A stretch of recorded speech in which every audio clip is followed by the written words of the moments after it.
cosmic consciousness, extraterrestrials and UFOs, sacred geometry, ancient civilizations, spiritual connection, the quantum universe. All of these topics and so much more with your host, Sev Tuck, on Alien Spirit with Sev. Hello, everyone. Welcome to Alien Spirit. I'm Sev. And today we have part 2 with Debra Kauble. On June 30th, 1983, she walked into her backyard and she came face to face with an egg-shaped craft and ETs. She is the central figure in the international bestseller Intruders, The Incredible Visitations at Copley Woods by Budd Hopkins, who was an established artist and author, a prominent ufologist, and an all-around really nice guy. The book was made into a CBS miniseries in 1992, and Deb co-authored Abducted, the story of the Intruders continues with her sister, and she wrote her second book, Extraordinary Contact, Life Beyond Intruders, about her life going forward after her contact event. Deb is a former Indiana MUFON investigator, and she co-founded her own paranormal group, Paranormal Underground, and she hosts 2 shows, Midwest Paratalk Radio and Voices of Contact. She also administers the Zero Midwest Experiencer Facebook page, and she's an experiencer advocate, helping experiencers around the world cope. She's a retired auto industry worker, a cosmetologist, a Red Cross volunteer, a member of Mensa.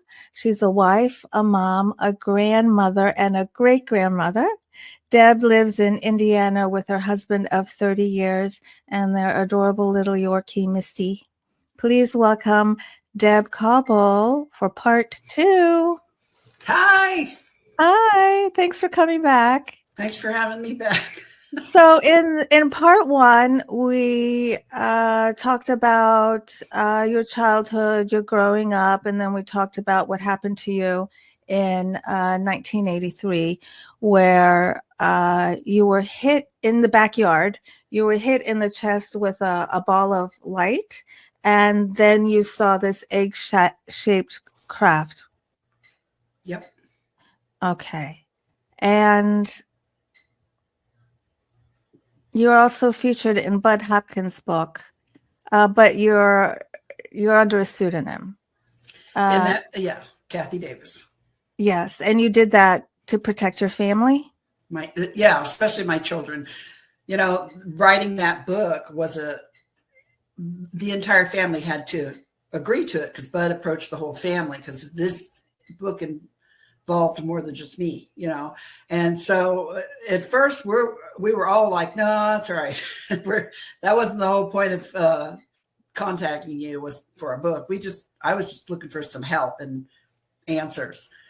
But he eventually convinced me and my family that because this case in 83 had so many different parts to it that most cases didn't have, he felt it was important and wanted to get it out there for the world to know, and that he felt it would be helpful for other people then and in the future. And so finally we agreed to, but only under the condition that everybody was pseudonyms, including Copley Woods. That's not the name of the place where we lived.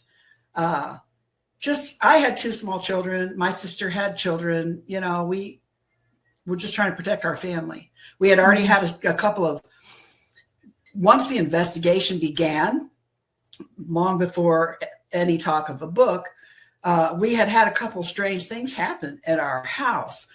I guess once what had happened got known out there in the ufology, or what there was of it at the time, you know, we had someone show up one day in a suit with a big briefcase who took stuff out of the yard, and out of the mark in the yard. And then we had people. Dad was sitting at the back kitchen table having coffee, and somebody pulled up the side drive and turned around. And but they stopped and they jumped out of their car and they took pictures of the back of the house, and then they jumped back in their car and took off. And we knew, nobody knew who we were. at that point. So we knew if there was going to be any public kind of thing, we were going to need some protection. And so that's how that was in the beginning. How did you meet Budd? Well, after that event happened in 1983, I had remembered that I had picked up a book in the library months before called Missing Time. And in the back of that book, there was an address where you could write to the author. Now, when I first picked that book up, I couldn't finish it. Every time I would try to read on it for a little bit, I'd start having, anxiety. It would make me uncomfortable and panicky. So I just put it away. But after June 30, 83, and I saw the mark in the yard and all my memories started coming back, I began to put two and two together and realize that, there's something bigger going on than just this even. And one of the things that I popped back up in my conscious memory was that book. So I went back to the library, got the address, come home, and I wrote him this gigantic letter. Because, back then there were no cell phones or internet or any of that. You wrote letters or you made phone calls, and that was pretty much how you did everything. So I wrote this giant letter, and I snapped a bunch of Polaroids of the backyard. I started the letter with my older sister's event from 1965, where she had seen a UFO in a church parking lot, which I think we might have talked about in the last show. Mm-hmm. So I didn't ask her if I could mention her, and she was not happy with me when she found out I told him about it. She's like, I kind of tossed her under the bus, but I really thought that she'd had this kind of experience that he was talking about too. And then at the end of my letter, I'm like, oh, and by the way, this happened, and all these pictures fall out, I think, Yeah. And I gave my mom the letter, big fat letter to mail. And I did not know this until many years later when we were all with Budd talking, that I guess she carried it around in her purse for a couple of weeks, debating on whether she wanted to go there, to open that can of worms, mail that letter, because she knew what I was writing him about. And she just wasn't comfortable with it herself, talking about strangers. So, and she said one day she was at the mailbox with her stack of bills for the month, dropping them in front of the bank. And something told her, you got to mail that letter now. And so she mailed my letter with all her bills. And that was probably a few weeks after that he called. He called the house and we talked. He talked to my mom. He talked to me and started the investigation. I think the first thing he did was he hooked me up with a buddy, like a buddy system person, kind of like, how AA has a sponsor. Well, he hooked me up with someone who could be like my buddy, who had already been navigating her weird experiences a lot longer than I had been. Was a little bit older than me. And it was someone I could confide in and talk to when I couldn't get a hold of him. Of course, it was phone calls. And when I spoke to her on the phone the first time, she's like, you call me anytime, day or night, 24 hours a day, 7 days a week. Wow. I don't care. And a couple times I did. She was a wonderful, beautiful person. But then we decided that I would come to New York. And I think maybe it was in October of 1993 that I went to New York the first time. I sold the washer and dryer that I had in storage from when I moved with my parents. It was just enough money for a round trip bus ticket from Indy to New York. So that's how I got there. And I always tell everybody, because I never traveled anywhere. I was a little hillbilly, basically, and I never went anywhere. We never had money for a lot of that. But I thought, about halfway there, I thought to myself, what is wrong with you? Why you're going to New York City to meet a man that you've never met who wrote a book about aliens, for God's sake? What is wrong with you? You're a mother. You can't be doing this. He could be an axe murderer. I mean, all this stuff was going through my head, and I almost got off the bus about halfway there, but I did not. But it was a 17-hour bus trip, and I think I spent the entire 17 hours wrapped in a ball with my purse, tied around my neck and everything else. So, because Because you were afraid? I was just, everything made me afraid. I was struggling with anxiety. And I was just, I was struggling with traveling that far by myself. I'd never done that before. Yeah. I had like fear of being lost issues that I think stemmed from that first event I had when I was a kid and I was lost all day, and so I mean, just struggling over a lot of, before the advent of cell phones and Apple or Google Maps, I carried a compass in my purse. I kid you not. I carried a compass in my purse, so I would always know where north was so I could find my way back home. That's how freaked out I was about getting lost. But funny. Anyway, so yeah, and when I got off the bus, Budd was there, smiling, friendly, and before he even took me to his studio apartment, or in his studio, he owned a whole building there, but before he took me to that, he took me straight to Dr. Klamar's office, the psychiatrist, Dr. Aphrodite Klamar, that he'd been working with and he had been training with for hypnotherapy.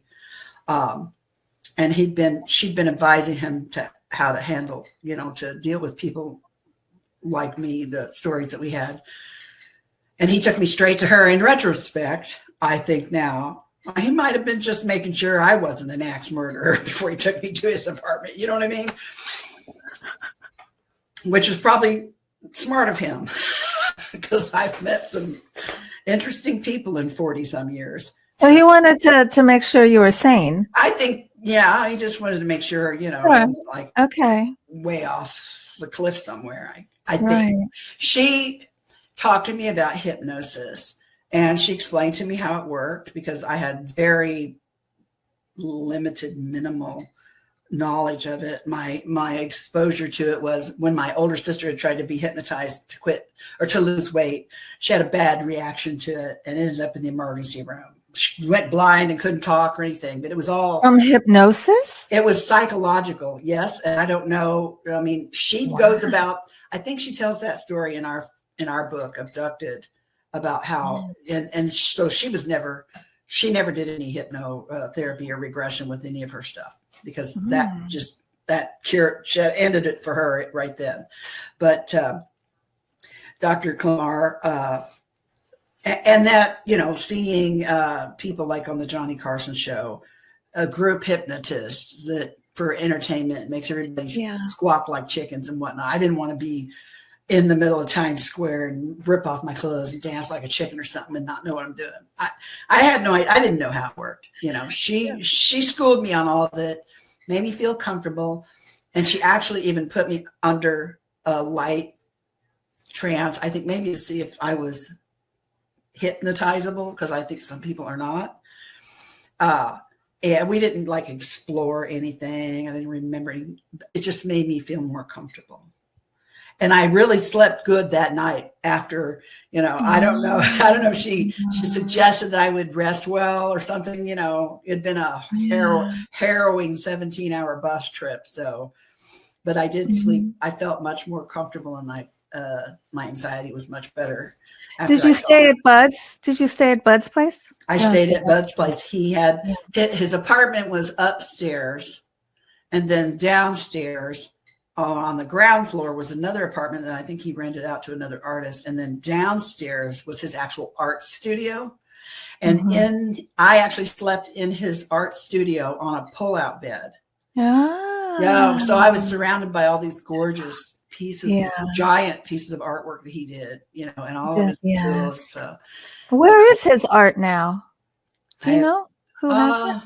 I think the majority of it is his daughter Grace has it, and it's either probably stored and some of it may be displayed. I know his ex-wife Carol Rainey, who's now passed away, she had some of it.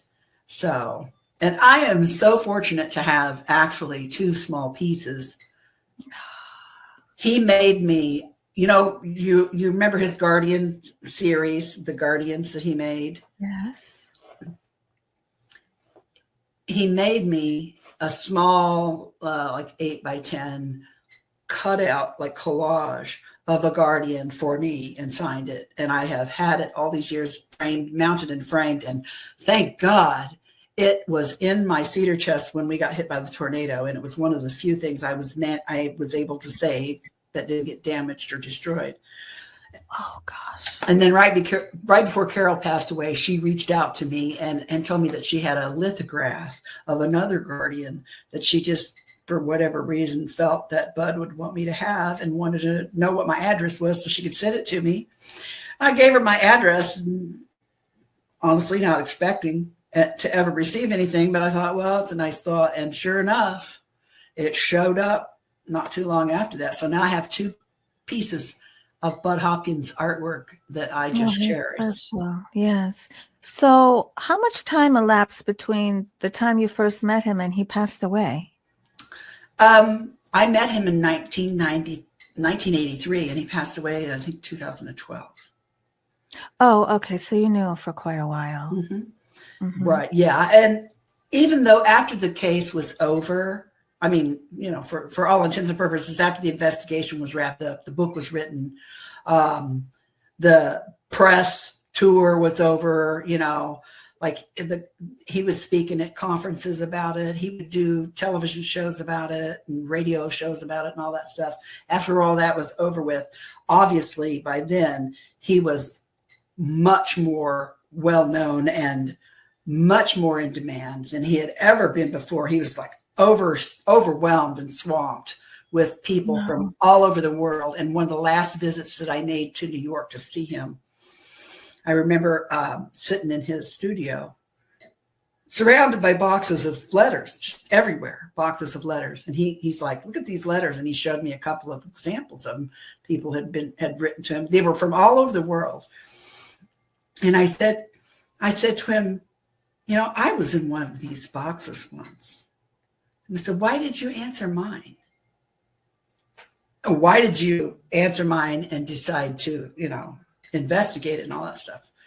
He looked at me and he smiled, and I can still hear him saying, well, you know what, kid, because he used to call me kid. That's the $64,000 question. I said, yeah, must be destiny. He goes, must be something. So out of the thousands and thousands, he picked you and just a couple others for the book. That actually Intruders. Yeah, there's just a couple of other cases, and I think they were brought into the book in order to show commonality with the things that me and my family was experiencing. So,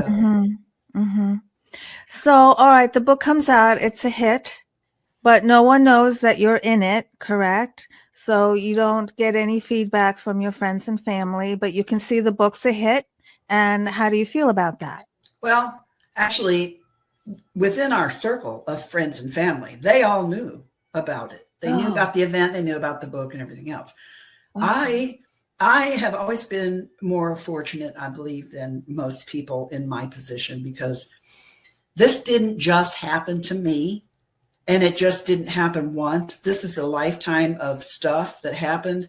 In the June 30, 83 incident was like the epicenter. I mean, you know, like the pinnacle or the biggest thing, but it involved lots, you know, several other family members. There had been experiences with several of our friends, my friends and my sibling friends. Two different neighbors at that house, and then another neighbor when I moved in my apartment. So, I mean, it involved a lot of people, not just one person. And so everybody knew about it. So everybody in my circle, in my wheelhouse, knew about it already. And of course, they were all supportive because they'd all been there. They'd all seen it. They knew us. They knew that we weren't making shit up, you know. And so they were interested to see how other people would react to us. But I had the good fortune to have a lot of support from within, you know. And honestly, there were some negative people that would come out negatively about it, but it wasn't it wasn't nearly as bad as I was expecting it to be, would have thought it would be, because I thought, like, you know, there's a lot of stuff that I remember that if I had seen it for myself, I would have a hard time believing it. And I could totally get if somebody else, and I'm not trying to make people believe anything I say, I'm just asking you to listen to me. Who knows, maybe one day you're going to find yourself in my position, and then I will be happy to listen to you. You know what I mean?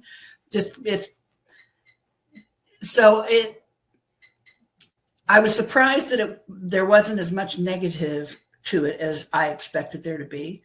And that was what was actually helped me to decide later to become more public about, you know, people being able to see my face and stuff. Because Budd, like I said, his publishers wanted him to do television shows and, you know, radio shows and stuff for the book sales, because that's what they did back then, like press junkets and whatnot.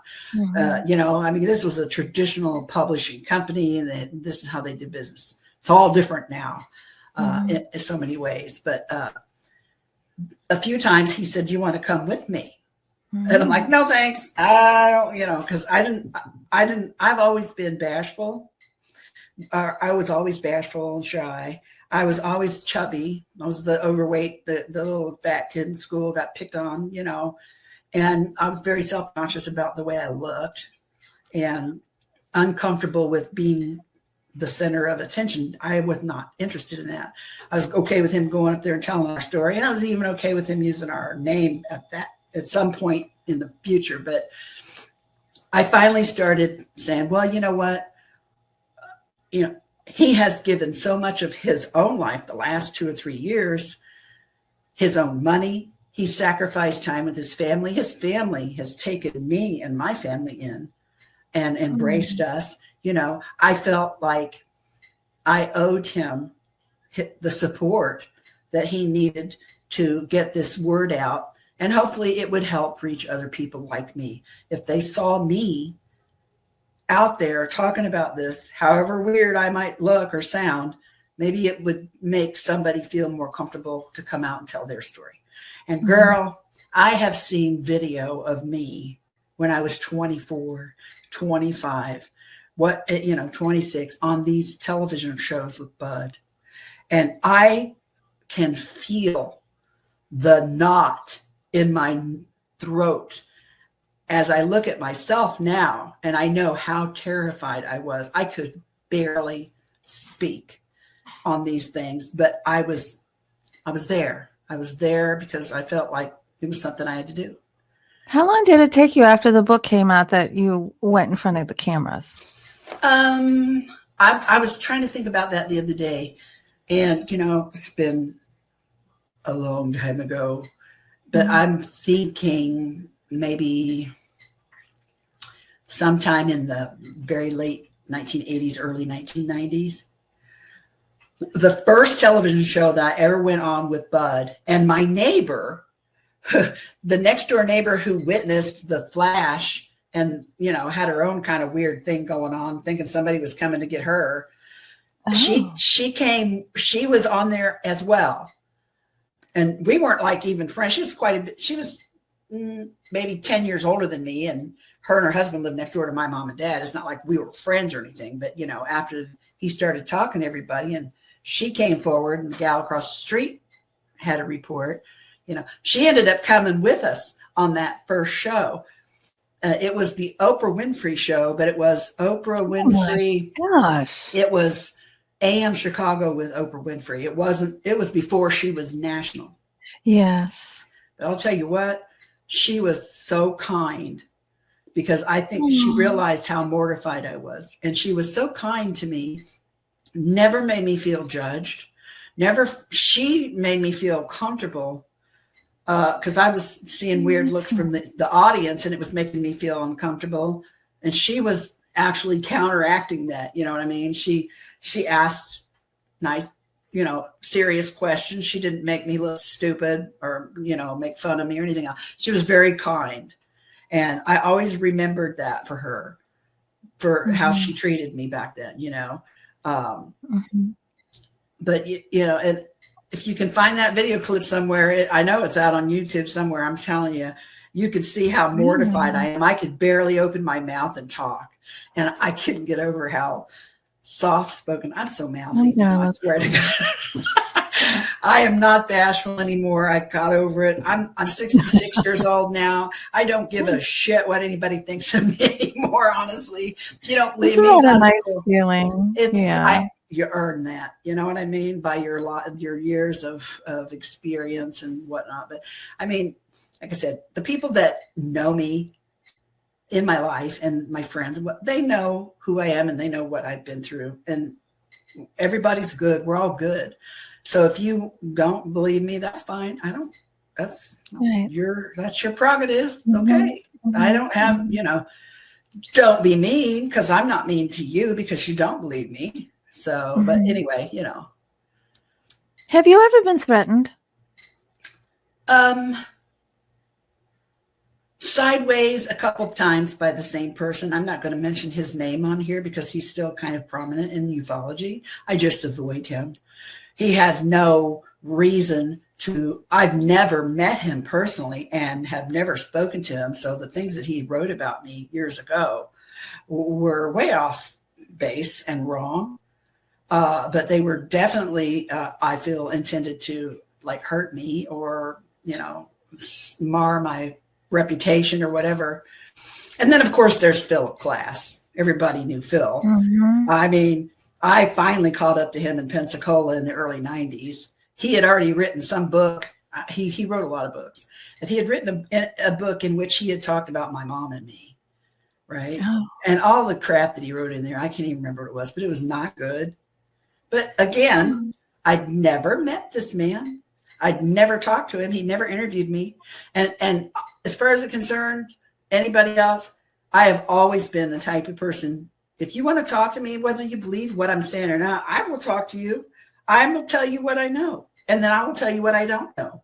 And then you figure out what you can deal with. That's on you then, But I'm happy to talk to anybody. Well, these guys could have come and talked to me and asked me questions that either Phil or the other guy, but neither one of them never did. They just went out in public and wrote nasty shit about me. I was able to confront Phil in Florida, finally caught up to him at this conference. I've been chasing him around for 2 days. Every time he saw me out the corner of his eye, he'd take off, right? And I finally I got him cornered and I said, Hal, I introduced myself and he said, yeah, I know who you are. And by then there was a crowd, a little gathering of people around because they were trying to, rubberneck and hear what was going on. There's even several photographs of this conversation between he and I have them because the person who took them gave them to me. But I said, why did you write all that nasty stuff in your book about mom and me? I said, you don't know us. You have no idea of who we are, and that everything you wrote is completely wrong. And it's not nice. And why would you do that? If you wanted to talk to me, I would have been more than happy to talk to you and answer any questions that I could. And if I couldn't answer them, I would tell you, I don't know. And he was wishy-washy and, he had a sheepish little grin on his face. And he never really addressed my question. And I said, well, going forward, please keep my mom and my name out of your mouth. If you don't want to ask me questions, that's fine. Then you don't need to write shit about me. But if you want to ask me questions, then I'll be more than happy to talk to you. But don't do this anymore because it's not cool. And then I walked away. The next morning when I got up, there was a whole stack of books in front of my hotel room door, and they were all of his books that he had written, and he signed them all to me. Nicely inscribed, very nice things. Made a comment in one of them that my mother raised me well, that I had class, Oh, what a psycho. I wish. What's that about? I lost a whole bunch of my stuff in the tornado in 2013, and my books were one of the things that I lost most of.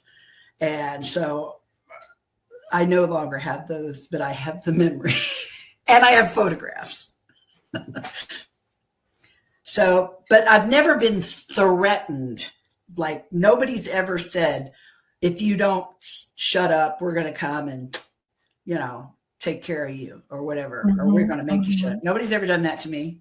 And there's a little bitty piece of my in the back of my mind, I will tell you, I definitely thought about the fact that if I was public and vocal with what I was talking about, what I'd seen, maybe that would afford me a little bit of protection. Like if people are, you know what I mean? If people are saying she's not telling the truth or blah, blah, and then I disappear, something nefarious happens to me, somebody's going to put two and two together. So in the back of my mind, as much as I didn't want to ever feel paranoid or worried about something like that, I did kind of think maybe if I was more public, it might give me a little bit of protection. Yes, I can see that. And since you had your neighbors and your family understanding what you went through, was it fairly easy for you to process what happened to yourself? Because it seems like you had a lot of support. You weren't handling it on your own. No, I was not. And yes, it was. I'm quite sure having all the support that I had, especially from my core family, you know, my parents for one, helped me tremendously in coping with things. I mean, my mom and dad, God love them, they're gone now, but you know, after that first happened in 83, I thought I was going to have a nervous breakdown. I couldn't function for several months. Then I was physically ill for a long time. And we were living there at mom and dad's. Mom, you know, kind of stepped in and helped take care of my kids to make sure I was still being a good, you know, mom and trying to help me be taken care of. She took me to the doctor. My parents helped pay. I was actually on my dad's insurance till I was 26. And my kids, he was able to put them on because he worked for a union plant. And so that was a blessing, you know, because I had health problems. So my parents were there supporting us. And my mom, of course, was there that night. She knew weird stuff happened. And weird stuff started happening in the house more often around other family members. So I wasn't alone. And knowing that I'm not alone and that I have positive support really kind of helped me. Yes. It really helped me to be able to process things more. And Budd was fabulous. I know that he was, you know, he was a fantastic artist. He was a renowned artist. Yeah. And he was very smart, but he was also very compassionate and very diligent about, you know, trying to bring in all the professionals that he knew how he could, you know. He either paid for it, all this out of his own pocket, or he managed to scrape up donations from people that were willing to donate money or time. You know, he took me on a trip to New York. I remember being taken, I think it was Columbia Hospital in New York City, but I'm not 100% sure. His records of mine are gone. They were gone when he died, disappeared. So I don't know. Peter Robbins might remember what hospital that they did testing on, but I had an EEG and I had a CAT scan to try to determine or to make sure that I didn't have brain tumor or epilepsy or something like that could cause some of these, you know, memories. And I had 6 hours of verbal and written psychological testing. Oh my God. By the psychiatrist there. And even when I got back home from New York, he had arranged for someone to give me what they called a voice stress test, which is, my understanding, is like a lie detector test. And the psychological testing determined that I wasn't schizophrenic or delusional, that I wasn't prone to high fantasy. I can't remember the word they used, but I was above average intelligence, and I did exhibit symptoms of anxiety and PTSD. And the voice stress test guy, he was blind. He went into it blind, not knowing who I was, who Budd was, what the questions were going to be about, anything like that. So after it was over with, Budd said he seemed a bit shook, but he told Budd, he said, I can't guarantee you that she saw a UFO or aliens or anything like that in her backyard, but I can guarantee you that she believes that she did. And he said, well, that's what I needed to know. So, yes.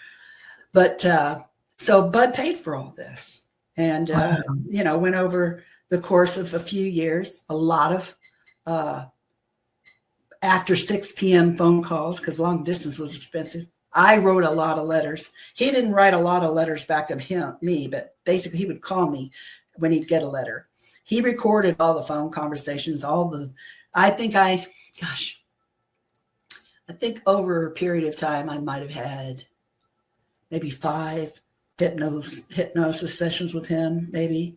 I mean, it wasn't a lot. It wasn't as many as people think, because we lived so far apart, and I didn't have the money, and he, didn't have the money. He did come to Indiana a few times, because his first time he came, he hit the ground. He's out there knocking on doors, talking to neighbors. That's how he found the 2 neighbors that were witness that night. Talking to my friends, talking to my family. We spent nights around the kitchen table drinking coffee and talking for hours about all kinds of stuff. He was questioning all my family members. And they loved him. I mean, my mom thought he was fascinating. She goes, I could just listen to him for hours. He just talks. He just tells such great stories. But I do remember my mom, when he told her he wanted to go out and start, knocking on doors to see if he could find any witnesses. My mom's like, oh my God, the neighbors are going to think we're crazy. I'm like, I think they probably already did. So this wasn't going to make any difference. But, he just did such a great job. And like I said, hooking me up with my buddy and introducing me to other people like me.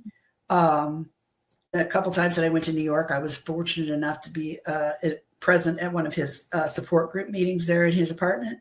Met a lot of wonderful people. I met Whitley Strieber there. I met Peter Robbins there at Bud's house. A lot of really good people.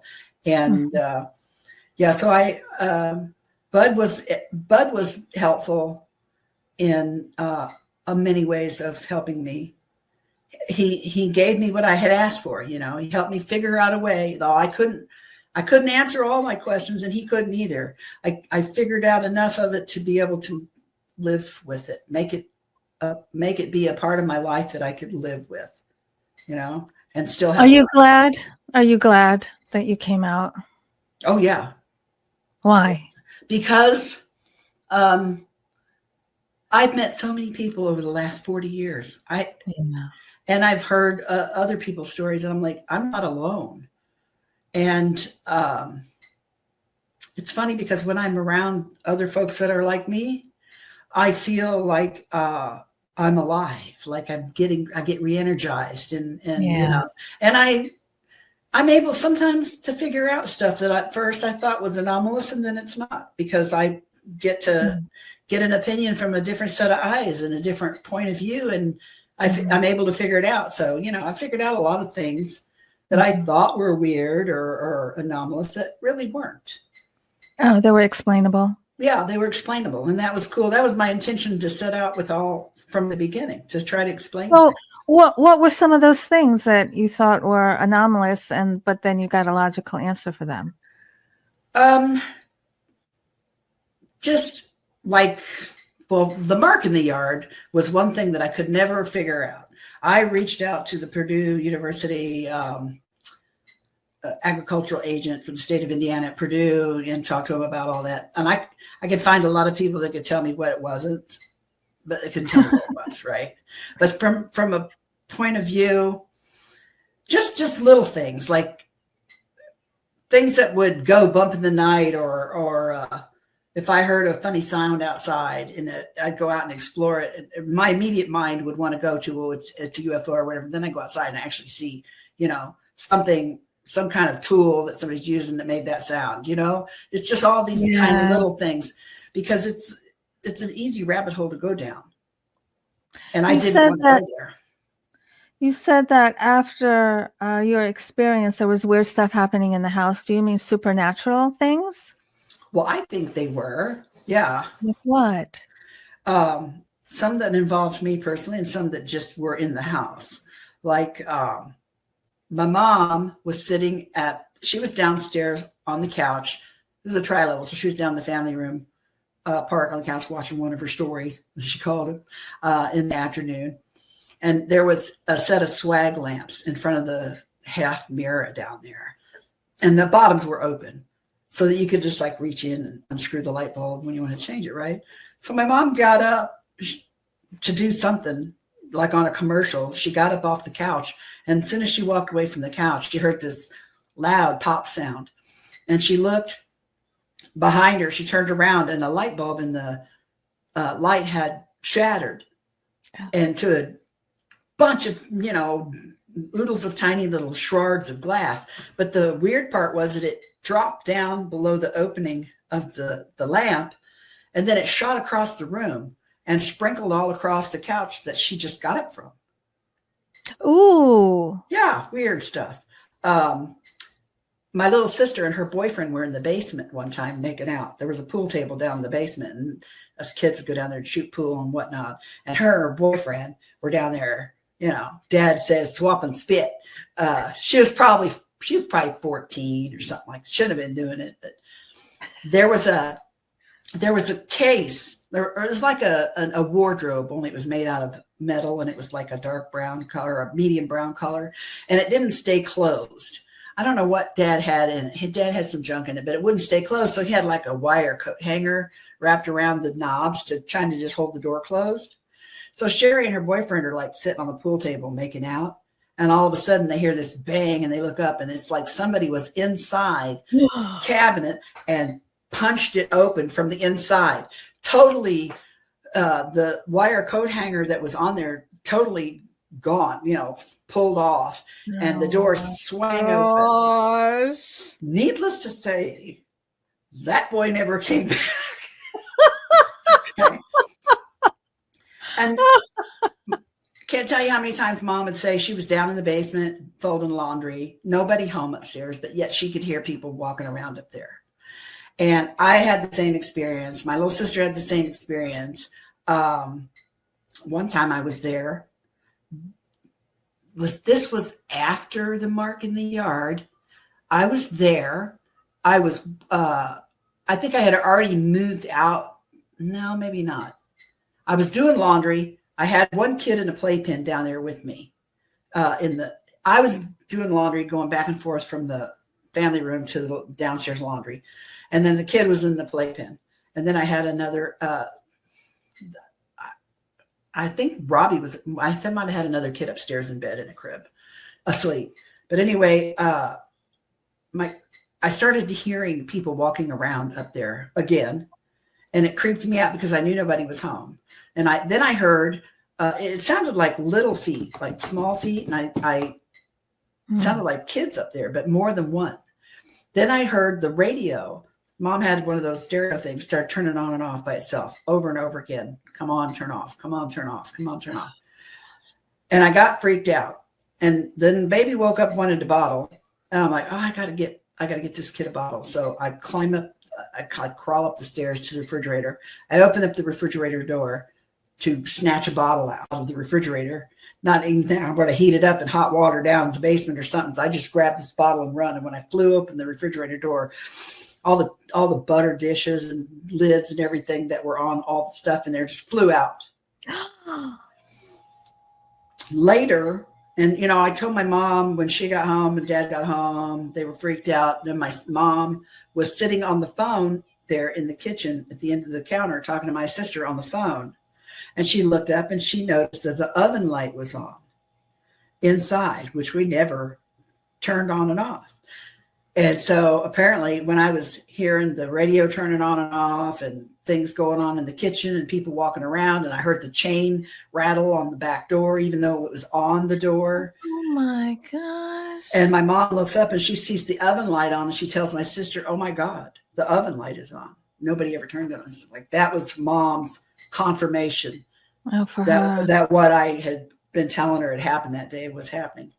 I found a ring under the carpet and the floor that I had lost 3 days before. I don't know how I figured that out. We woke up one morning and there was like hundreds or thousands of bees in my son's bedroom. It was hanging off the light fixtures, hanging on the curtains, on the bed, on the floor, and everything. And they were alive, but they were like lethargic, like they'd been hibernating or something. We don't And know they how. just appeared like overnight. They're Overnight, just there. All they woke up in the morning. The kids are screaming. We don't know how they got there. There was no attic door in that room. The windows were not accessible. The house was like a brick sandstone house. So it wasn't like a clapboard house. They could get up under inside, you know. Never had that problem before. Never had it since, you know, the whole rest of the time we lived there. And my mom and dad actually got my dad's shop vac and we're vacuuming these bees up. There were so many of them. And we just vacuum up in the shop vac and take them out and dump them outside, you know. Nobody got stung, not one time. So just all kinds of weird stuff like that. It sounds poltergeisty. Mm-hmm. Do you think it was ET and spirits combined, or one of or the other? I didn't at the time. I didn't really connect the two. Oh. But after a while, I started to think there has to be. There's got to be some connection. You know. What do you think that connection is? I think, and this is just my opinion, I think the connection is me. Or, you know, and maybe mom and other people. Yeah. I think that the experience is connected to the experiencer. I've had these poltergeist activity around me. I've had weird stuff happen to me. I've been able to do some weird stuff myself, as well as my siblings, my sisters. And then we have this whole other, you know, UFO / non-human intelligence. Because like I'm to the point now where I'm not even sure what the contact that I've had could be considered alien in the way that people think of aliens getting in a spaceship and flying across the universe. Yeah, they're definitely alien, but I think it's different than what people think. This is just my opinion, but I think they live somewhere else, clearly. But I don't think they fly here in spaceships like we think they do. I think they're already here. They're right here. And matter of fact, there are probably some in this room right now. And I think more and more of us are starting to become aware of that. And I think that some of the stuff that I had happen to me like that I didn't connect to put together as the two being one. Now, I sometimes wonder if it were some of them, not all of it, were tests to see how much I recognized or how much, or could it prod me on or whatever. When I began the paranormal group, Paranormal Underground back in the early 2000s, I was beginning to get a feeling that, based on the research I did on my own stuff, based on the research I did as a MUFON investigator and as a paranormal investigator doing private residence and things like that, the common denominator that I found in all that was the person having the experience. You know, it comes from the person having the experience. Yes. You know what I'm saying? So do you think that after your ET contact, you just became more aware of the other dimensions? I have always felt different. Even when I was a little kid, I recall hanging upside down on my swing set outside at night while mom burnt trash, looking at stars and thinking of all the things in the whole wide world and knowing that that's not all there is, and almost feeling sorry or missing something or somebody I don't even know or never been to. Oh, you know? how interesting. So, and I always felt a little different. I felt different than my siblings. I didn't feel fully connected. But I mean, so I always felt a little different, and then I had that, I had the dream, I had the, that when I was 6, wanting to go with my sister. And so I kind of had an out of body experience when I was like 6 that scared the crap out of me, so I was already kind of different anyway, but, June 30, 83, I've said it before, I'll say it till I die, that night, something happened to me that changed me forever. And the old me just crumbled away, and this new me started to grow up. And it was like a rebirth. And it was in every sense of the word a rebirth, because it was so painful and hard in the beginning. And birth is painful and hard. But the end result is so worth it that we forget all that pain. You know what I'm saying? So I felt like I was reborn that night in that time. And there was a short period of time after that I almost felt like I was here with someone else right here. Like, because I would take apart things to see how they worked. And I would watch people's movement. I fully enjoyed like people watching the mall and whatnot. And I would watch people and I would try to feel them as they walk by, just all kinds of weird stuff, you know. Sometimes I felt like I got an extra wire harness. I'm not doing anything that other people can't do. It's just that my plugs are, I got more wires plugged into harness. Your harnesses are there. You just got to plug them in. You know what I mean? And I feel like I'm slowly, as time passes and I get older, I'm plugging in one more wire here and one more wire here, and things are opening up to me and I'm realizing things. The first EVP I ever caught years ago, and it was so cool. It was me and my nephew, and we, you know, it was an old tape recorder with the microphone, the big black box tape recorder. And so we sat there in my kitchen in the quiet silence for 30 minutes on each side. And then when we were done, you know, we flipped it over and we started playing the first side. And right off the bat, we hear this voice that said, "Are the spirits listening?" Oh. And clear as a bell, it was an old man. "Are the spirits listening?" And then right behind him was like either a little girl or a little child boy, or somebody said, "Can I listen too?" And I looked at my nephew, and he looked at me and he's like, "Oh my God." And I go, I had this epiphany, and I was never the same after that. I said, we're the spirits somewhere else, and somebody is listening for us. Yes, I think about that. You know, I had this epiphany 30 some years ago. And I mean, that was it for me. I was all in on this, especially the EVPs, electronic stuff, you know. I can't transcommunication, electronic transcommunication, stuff like that. I've gotten some EVPs that are unbelievable in my research. When you see these shows on TV that play these EVPs, and it's like, and people say, "Oh, I think it said this or that," I'm like, throw that away. We got stuff that sounds like they're sitting right next to me. And my friends in my first paranormal group that I had joined started calling me the antenna, because it seemed like if I was in the room, the EVPs were so much better. Yeah, I believe that. So also, you had an NDE about 8 years before your ET contact. yes. And so many experiencers have near-death experiences. So that's another thing that's really catapulted your focus into the other dimensions. Can you tell us about your NDE? I sure can. And interestingly enough, the NDE happened, you know, it was during the birth of my son, my first son. It was an emergency C-section. He was born 6 weeks premature because I had eclampsia and my organs started failing and I was dying.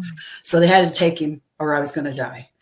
And interestingly enough, right before this happened, you know, I was either just pregnant with him and didn't know it yet, or had gotten pregnant immediately after the incident that happened to me when I was newlywed, and the two alien, like the gray guys with the black box, came in my room. And they said to me at that time, I said, "Can I have this box?" And they said, "No, but when you see it again, you'll know what it's for and how to use it." And then they went away. So anyways, it was after that, I had my son, had emergency C-section. I'm in the operating room. And I remember the doctor saying, he was a devout Catholic. And he said, before he took me in the operating room, he called the nurses over and he said, "Come and pray with me." And they prayed over me. Because I said he was a devout Catholic. Took me into the operating room. And they gave me the stuff to make me paralyzed. But I felt everything. I was still fully conscious. I felt them cut me open from the belly button down. emergency. And it was a burning, ripping sensation and intermittent pinch and pull, but I couldn't tell anybody. Nobody could hear me. I couldn't speak. I couldn't move. I couldn't do anything. So they did not know that I could feel all this. I've since heard of this phenomenon. Other people have had this experience that somehow they don't get enough of one of the drugs, because I guess they give you more than one drug when you get anesthetized. But so anyway, that happened to me.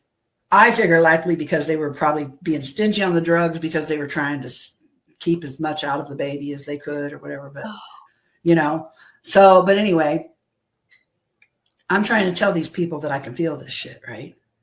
And I'm trying to move, but I can't. And I could hear them talking. And at one point I heard them talking about sailboats at Geist Reservoir.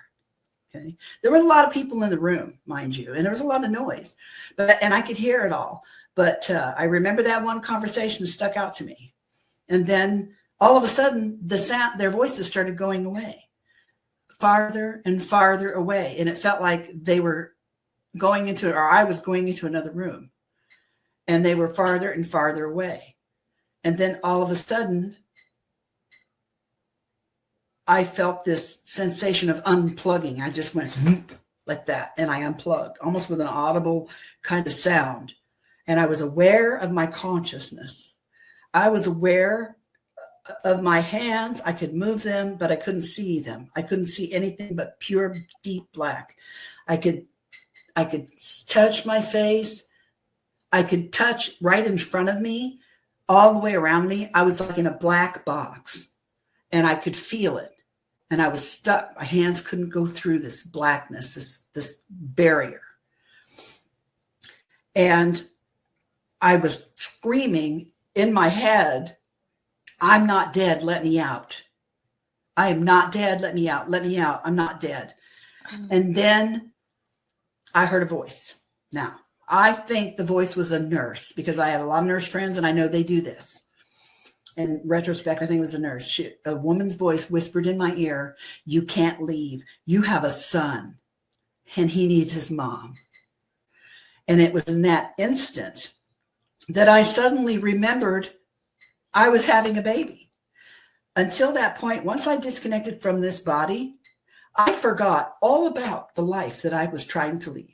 Forgot all about my husband. I forgot all about my family. I forgot about everybody. And I forgot that I was having a baby. I forgot everything. My sole focus was to get out of this black box, because I wasn't dead.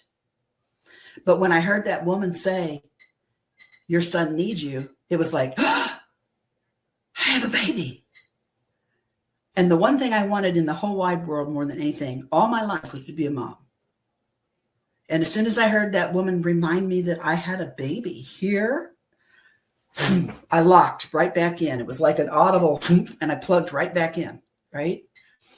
And as soon as I plugged back in, I felt that connection again. I could hear the voices, and they sounded like they were in another room, and they got louder and louder. And then there was a lot of commotion, a lot of yelling and carrying on, beeping and banging and whatnot, right? And then I couldn't breathe. And I at this point, I managed to shake my legs, just shake my legs long enough that I felt a strap go down around my ankles to strap my ankles down. And I couldn't breathe, and I couldn't breathe. And all of a sudden, air just came in me, like I was dying of thirst, and I was gulping down this big, cold, refreshing glass of water. All this air just suddenly went into me, and I was gulping it in. I was just gulping this air in, because, oh, thank God, and it felt so good. And I was gulping, and then I started to kind of wake up a little bit, and I could hear and see everybody. And of course, then I ended up in ICU, and my baby was in the NICU. But I found out later that I'd gone into cardiac arrest and I died, and they resuscitated me. And even though my baby was 6 weeks early, and they knew how early he was because he had long white hair on him, and his fingernails and toenails hadn't grown in yet. His ears were curled up. His eyes were still shut and purpley, the color of his eyes. but he weighed 5 pounds and he was 21 inches long. He just had no body fat, but his lungs were perfectly developed. Perfect. And this was 46 years ago. 46 years ago, 7 days later, after a full coronary arrest, cardiac arrest in eclampsia, liver, kidneys, all my major organs failing, I went home 7 days later with my baby. After all that. You healed very quickly. Yes, ma'am. And what did the doctor say? Was he surprised? I like I said, he was a devout Catholic. I think he believed. He told me and my family that what we had just witnessed was nothing short of a miracle. That's exactly what he told me. And I mentioned to him, I said, hey, you guys were talking about boats at Geist when I was dying. And he just looked at me weird. He never said, yeah, we were, or no, we weren't. He just looked at me. And then they had talked to me about getting my tubes tied before I went home. And I had a dream that night. And there was this little face of this little boy. And he said, don't forget me, Mom. I have to be born too, in the dream. So the next morning when I woke up, I said, nah, I'm not going to get my tubes tied. I'll just do whatever you tell me not to get pregnant. Because he's like, you can't get pregnant you got to wait at least a year. We almost lost you. Your body has to heal. It's going to take a long time. When my baby was 3 months old, I found out I was pregnant again. And obviously we did something, but we did all the stuff and used all the protection that we were told to do. Obviously it didn't work. So when I went back to the doctor, I was hysterical because I thought we were both going to die and he's going to kill me. He's going to be mad, He looked at me again and he said, God must want this baby to be born. So this baby will be born. He had me come in every single week for 9 straight months. From that very time, everything about that pregnancy was perfect. And my baby was perfect. Everything was perfect. I didn't even have to take the blood pressure medicine that I'd been on since I was 13. Everything was perfect. Do you think the ETs helped you with that? I have no idea. And I don't know. Do you think your kids are hybrids? I don't know. I know my kids are special. They're unique. You think you're a hybrid? I'm different. I think we're all hybrids, to be honest. Yes, I do. Frankly, I think we are all hybrids, frankly. But yeah, my kids are an incredible story. So we have a couple minutes left. You sent me some more pictures. In part 1, I showed a lot of pictures, and now in part 2, you sent me some more. So let's just kind of go through them. There you are with Budd. That is Calvin Parker from Pascagoula. That's Calvin? That's Calvin when he was a youngin'. Oh, you met Calvin. Okay. Oh, yeah. Cool. So what's with your eyes? Your eyes are gorgeous. Thank you. I wanted to show you that you can't really tell. I took this picture so I could show a friend of mine. I have one blue eye and one green eye. That was after, when did that happen? That was after June 30, 83. Did it stay like that? Yeah, they're still like that now. It's subtle. And sometimes, depending on the light or what I'm wearing, it can be very dramatic. And other times you don't hardly notice it. Oh, that's cool. Mm-hmm. What's this? That was a dream I had one time. And that person that I drew I felt she was a very old and very tired and kind of sad woman who was checking on me. But I don't know. But an ET. It's an ET. Yeah. But it was it's just from a dream that I had. A memory. An old woman. Very old. Yeah. What does this say right there? What's the writing on the side? Partition. Yeah, because there was a partition. She was looking around a partition. Oh, okay. And I woke up with that one day. I have no idea what it was. It burnt like fire. And I don't have any cats and I don't have any fingernails because I'm a nail biter. So I have no idea. And then what happened to it? Did it scab up? It healed up and disappeared after a few days. But right there, you can see it burnt like fire. It It burned. almost looks like a triangle, almost not quite finished. Was that on your arm? Yeah, it was on my forearm. When did that happen? That was probably in the, I'm going to say early 1990s. Okay. What's this ring? Oh, I was a beauty school student, and we were attached to a shopping mall, and I used to go into the mall and for my breaks, and I was sitting there drinking a Coke and looking at the TV in one of the kiosks, and an old man came up to me and sat down next to me, and he handed it to me, and he said, "This belongs to you." And I said, What? "Well," I said, "No, it doesn't belong to me. It's really neat, but it's not mine." He goes, "No, this belongs to you." And I said, "Okay." So I put it on. I was shocked it fit me because I had such fat fingers then. And he asked, then he has, "What is this thing?" And he points to the kiosk where the TV is. And I said, "That's a kiosk where they advertise stuff." Yeah. And he said, "No, what is this thing?" And he was actually wanted to know what the television was and what was on it. So I described it to him, and he said, "Okay, thank you." And then he got up and he said, "I've got to go now. Have a nice day." And I'm like, "Okay, have a nice day." So there's the ring. And I snapped a picture of it. And then shortly after that, it disappeared. What did that guy look like? He just looked like a regular old man. Oh, Nothing else. Those are my fingertips. You ever heard of Carillion photography? Sure. Somebody took some picture. Somebody said, "Put your fingertips on this film and let's see what happens." So I did, and that's what we got. Is that abnormal? I have no clue, but I've always kept really it pretty, though. It make a pretty picture. Mm-hmm. It's kind of soothing. There's something very soothing about it. It's an old Polaroid. Oh, it's a Polaroid. And what's up with this helicopter? Now, this one has numbers on it, but this is the shape. These used to fly around the house, I guess, in the mid-90s. They flew over Mom's house. They flew over my house. They flew over my sister's. One of them chased my sister down a country road. They'd get real close to the house. They usually had stuff hanging off of them, like that thing at the bottom. Now, this one had numbers on it, but most of them had nothing on them. They were pitch black. Even the windows were blacked out. But they were close enough to us that if they weren't blacked out, I'd have been able to see who was in them. And I just, lots of people have seen these. They had some kind of sensor or camera or something on the bottom there? Yeah, that's what it looked like to me. I don't know what it is, so I have no idea what it is. All right, I'd like to show your books again so everyone will know. So this is the original cover. It has a different cover now. And this is the book that you wrote with your sister. Oh, and Budd introduced it too. How is your sister doing?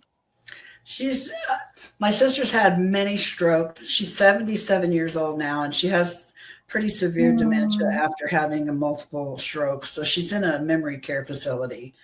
She doesn't know who I am anymore. I haven't talked to her. Sorry. Last time I saw her was like 2 years ago because she got real upset and started crying. I'm like, it's not worth it. She doesn't even know who I am. So I just don't go anymore. I keep in touch with her daughter. She keeps me informed. And this is the book that you wrote. Yeah. This is available on Amazon, Books A Million online, any online retailer. You can get it from there. So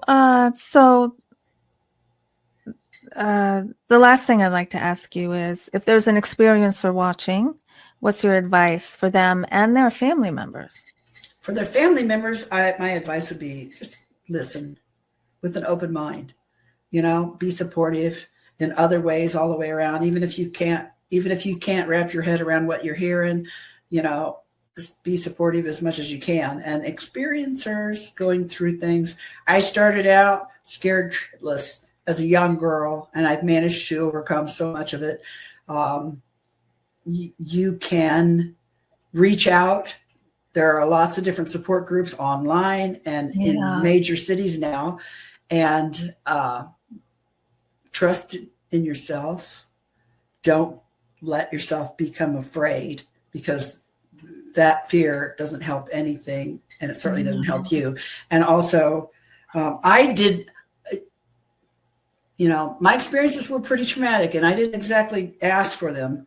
But you know what? I've never thought of myself as a victim either, Because when I think of myself as a victim, I give somebody else that power, and nobody else has power over me. So therefore, I'm not a victim. I will choose how I am going to live my life and deal with things. Sometimes I still You never went through a victimization of this. Why me? Well, I've went through the why me part, but I never felt. I never felt like I was a victim of it. You know what I mean? That's wonderful. No, I never did. Mm-hmm. I mean, I know it's hard for some people to not feel that. I understand, because I've been through some scary stuff. Especially with the grays. Most people feel victimized with the grays. But I am still here. I've dealt with them my whole life, but I'm still here. I'm still kicking. I'm doing good. I'm probably better because of it overall, as far as spiritual, psychological, emotional. So I've gone into a bad situation and found the positive things that I could keep. And I didn't get over it, but I got through it. And I got stronger because of that. I agree with you. I'm happy that I had the experiences I had, even though I hid them for decades and they caused extreme drama and trauma in my life. I had a lot of issues because I wasn't facing the fact that this was happening to me. And the growth that I've experienced since then, I think is beautiful. I'm really happy with the growth, but I chose that. I chose to grow. So that's the message I'd like to give experiencers, is you have a choice, that you can turn this completely around and you can see the benefits of it and how it can really make a beautiful difference in your life and for your immediate family and friends too. So how can people get a hold of you? What are you doing? I have a website. It's called debshome.com. And there you can read more about my story. I put links to my interviews and other people's websites and pertinent news things and just things that I find interesting in the science world, you know? And so you can email me through that website. There's a place where you can, it says Write Deb, and you can email me through there if you want to share your experience. Whatever you share with me stays with me. I'm like Vegas. And then I'm going to be speaking at the MUFON Symposium, the International Symposium in Cincinnati this year. I think that's July 17th through the 19th or 20th, something like that. And then I'm going in August to the MUFON chapter meeting there. I'm going to speak for them. I haven't got the details quite set yet. But I think it's around August the 9th. And then I'm also going to be in September going up to the Michigan UFO Con again for my third year. I don't know why those people keep inviting me back. I just said, I love them up there.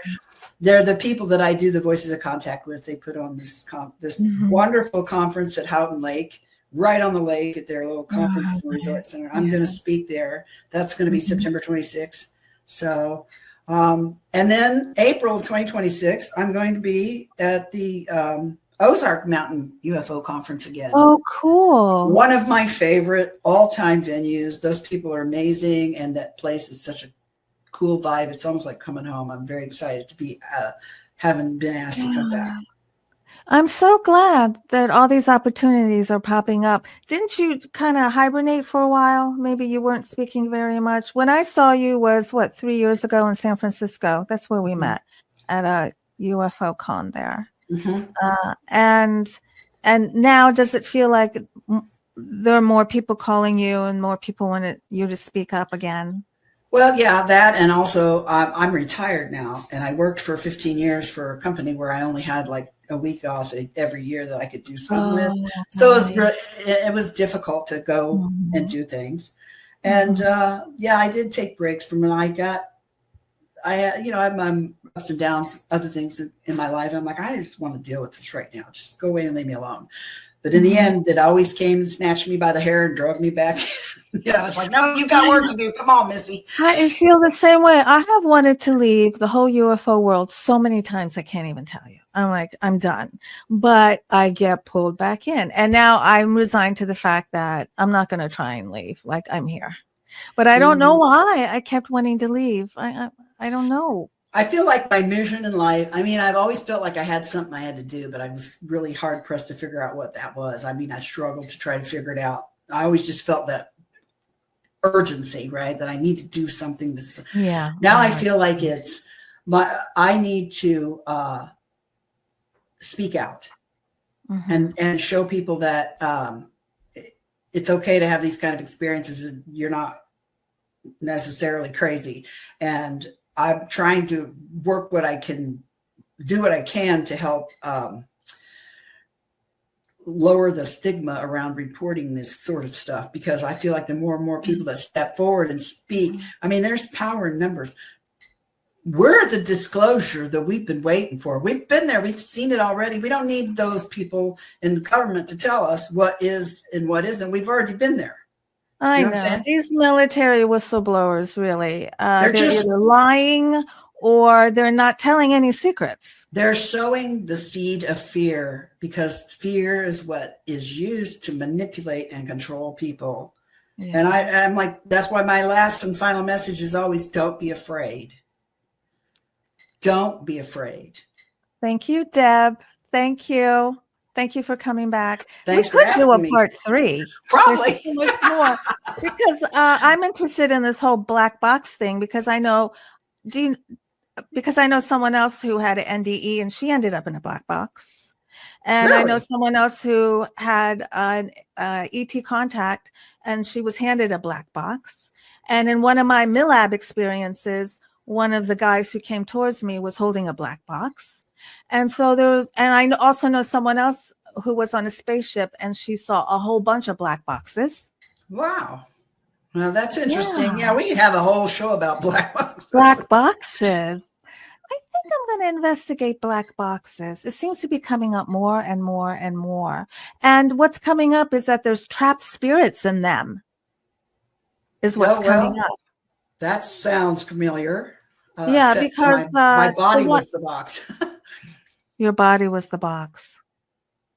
Yeah, it's this one experience. So she was handed a black box, and then she stepped on this balcony on the side of the UFO on the spaceship, and they went over this house. They flew over a house, and she just let go with the black box, and like a spirit came into that house, and that was going to be their new baby. Wow. Yeah. I have to look up that some more. That's interesting. Yes. All right. Let me know what you find. I think the next area of research is going to be this black box. But the MILAB guy had it too. So it doesn't feel like the black box. It doesn't have a good feeling. Does it? It doesn't feel warm and fuzzy and cozy and happy to me. The one I was in didn't. I can tell you that. And my friend who had the NDE, she was not happy in there either. She was like, is this it? Like, for the rest of my life, I'm going to be in this freaking black box? Like, are you serious? Mm-hmm. And she was a very religious person too. She said, this is not supposed to be happening. And when she came back, it freaked her out because it went against everything, her religious beliefs, that she should be going to heaven. Mm-hmm. But she got stuck in a black box. And so why do some people get stuck in these black boxes? Are you in an ET box and then they're going to recycle your soul? I have no. Oh gosh. No, I have no idea. Well, I'm glad you got out of it. Me too. Thank you, Deb. And thank you everybody for listening. Thank you.